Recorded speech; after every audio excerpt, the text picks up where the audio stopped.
Question number 15 क्या है? ABCD is a cyclic quadrilateral. Side AB and CD produced meet at point E, whereas sides BC and AD produced meet at point E. Diagram बनाओ।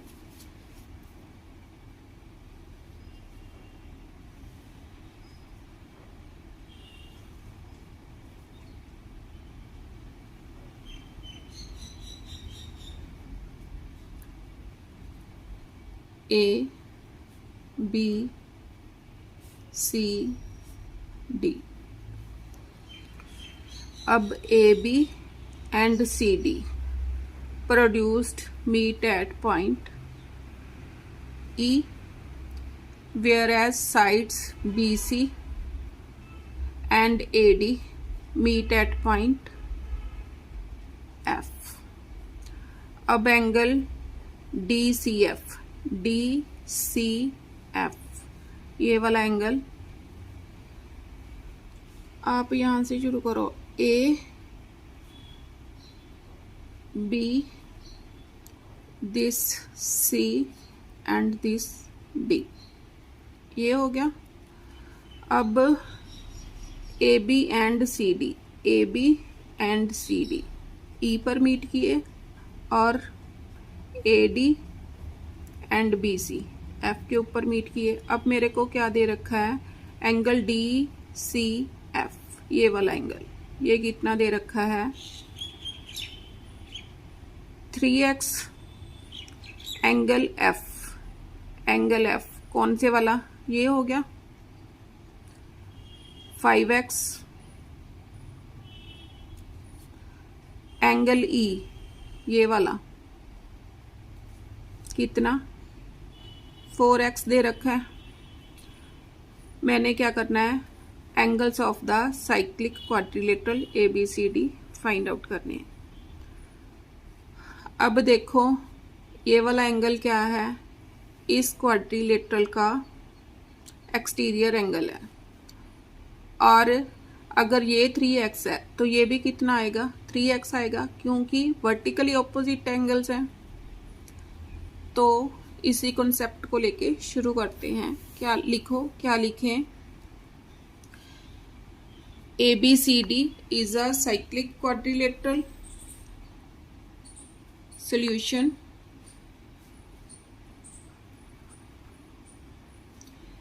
क्या लिखेंगे? In triangle CDF, in triangle CDF exterior angle कौन से वाला? ADC।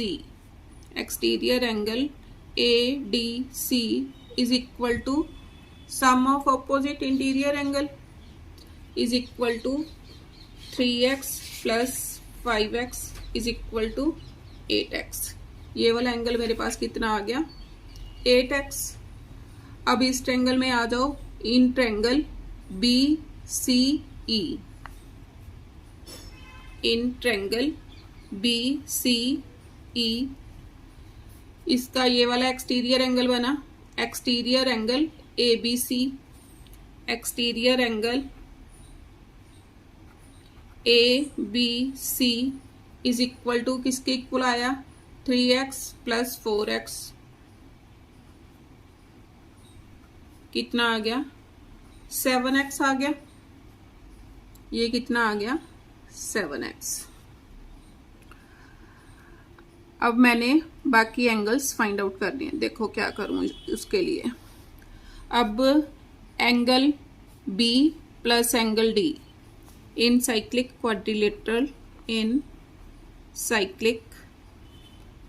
Quadrilateral कौन से वाली? ABCD। Angle B plus angle D, angle B plus angle D is equal to 180। B पर कितना है? 7x plus 8x is equal to 180। 15x is equal to 180। तो x कितना आ गया? 180 अपॉन 15 कट गया 12,000। तो this implies x is equal to 12 आ गया। अब देखो इनमें वैल्यूज पुट करो कितना कितना आया। Therefore angle B is equal to 7x था, 7 इंटू 12 कितना आ गया 84, 12 7 जार। Angle D is equal to कितना आया 8x is equal to 8 into 12, 12 8 जार 96। बी एंड डी आ गए। अब ये वाला भी एंगल निकाल सकती हूं मैं।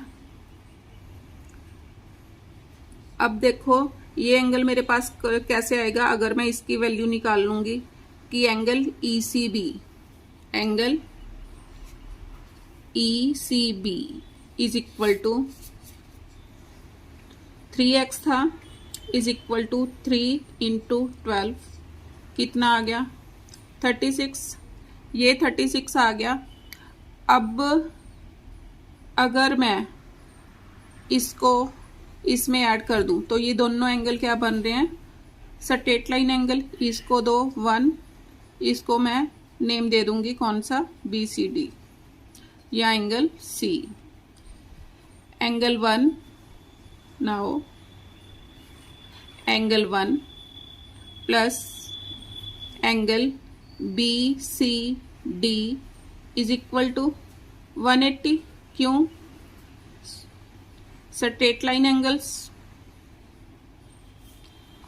अब एंगल 1 3x था मेरे पास, मीन्स ये वाला ECB कितना आया था 36 डिग्री आया था, 36 डिग्री आया था। यहाँ पर लिख लो ये 36 आया था। 36 plus angle BCD is equal to 180।